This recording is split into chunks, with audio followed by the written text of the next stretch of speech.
नमस्कार। चलिए आज क्लास 12 बिजनेस स्टडीज के पहले चैप्टर यानी प्रबंधन की प्रकृति और महत्व का एक फटाफट रिवीजन करते हैं।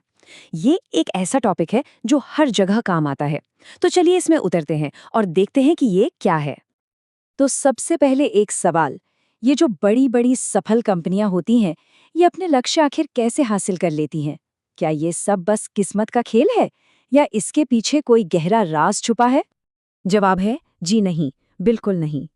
देखिए, सफलता कोई लॉटरी नहीं है जो अचानक लग जाए। ये एक बहुत ही सोची समझी प्रक्रिया का नतीजा है, जिसे हम कहते हैं प्रबंधन या मैनेजमेंट। असल में यही तो वो सीक्रेट सॉस है। तो फिर सवाल उठता है कि ये मैनेजमेंट आखिर है क्या भला? चलिए इसकी सबसे बुनियादी परिभाषा को समझते हैं और देखते हैं कि ये इतना जरूरी क्यों है। अगर हम इसकी किताबी परिभाषा देखें तो मैनेजमेंट एक प्रोसेस है जिससे काम करवाया जाता है ताकि लक्ष्यों को प्रभावी और कुशल तरीके से हासिल किया जा सके। अब यहाँ 3 शब्द बहुत जरूरी हैं: प्रोसेस, प्रभावी और कुशल। चलिए इन्हें थोड़ा खोलकर समझते हैं। अच्छा, इन दोनों शब्दों में अक्सर लोग कंफ्यूज हो जाते हैं, प्रभावशीलता और कुशलता। देखिए, प्रभावी होने का सीधा मतलब है काम को टाइम पर खत्म करना, यहाँ फोकस समय पर है। वहीं कुशल होने का मतलब है काम को सही तरीके से यानी कम से कम लागत में कम से कम रिसोर्स बर्बाद करके करना, यहाँ फोकस लागत पर है।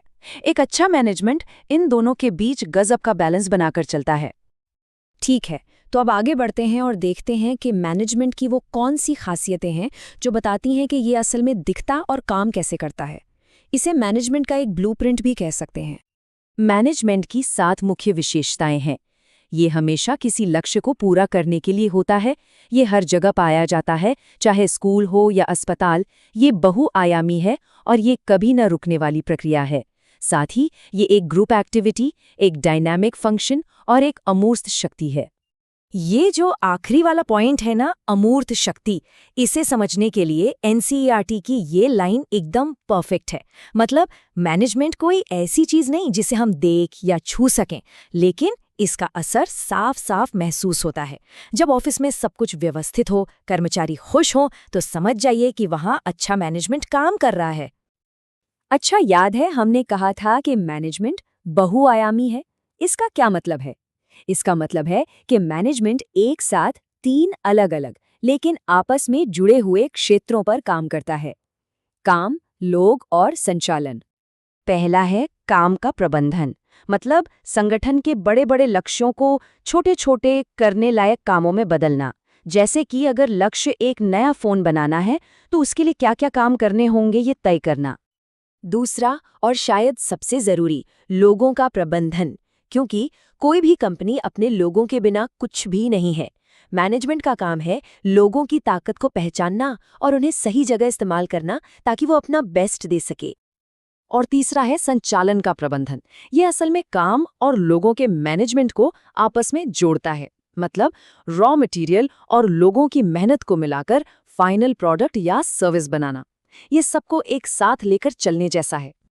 तो मैनेजमेंट ये सब करता क्यों है? इसका असली मकसद क्या है?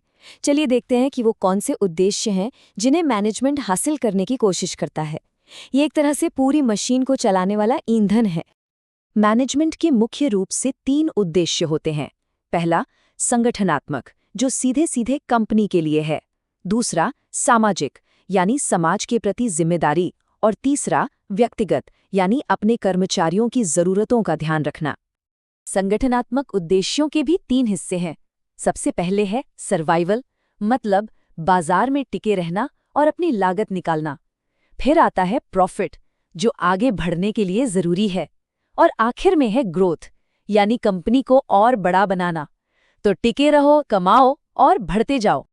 लेकिन कहानी सिर्फ प्रॉफिट पर खत्म नहीं होती। एक अच्छे मैनेजमेंट की जिम्मेदारी समाज के प्रति भी होती है, जैसे कि अच्छी क्वालिटी के प्रोडक्ट्स देना या रोजगार पैदा करना।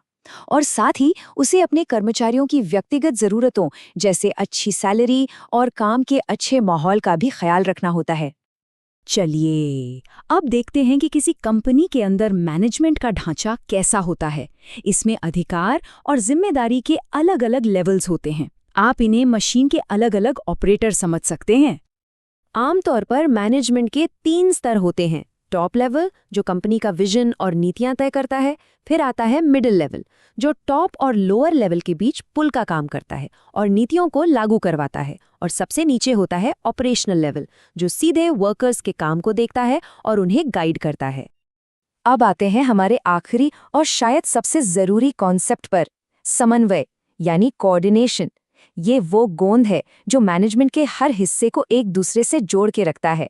ये वो लुब्रिकेंट है जो पूरी मशीन को स्मूथ चलाता है।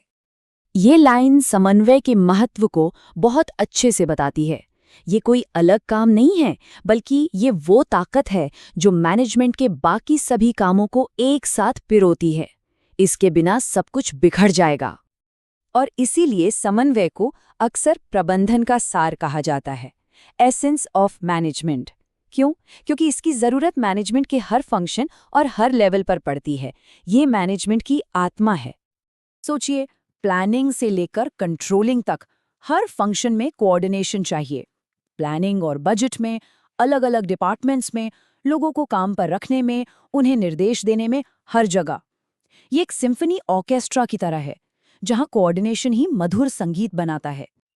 तो ये इतना जरूरी क्यों है?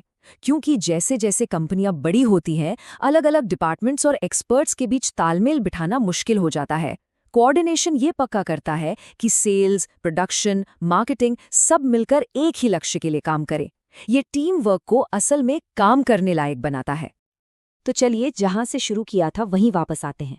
अगर सफलता कोई इत्तेफाक नहीं बल्कि एक सोची समझी प्रक्रिया का नतीजा है, तो क्या हम ये कह सकते हैं कि एक सफल और एक असफल संगठन के बीच का फर्क सिर्फ और सिर्फ मैनेजमेंट है? जरा सोचिएगा इस बारे में।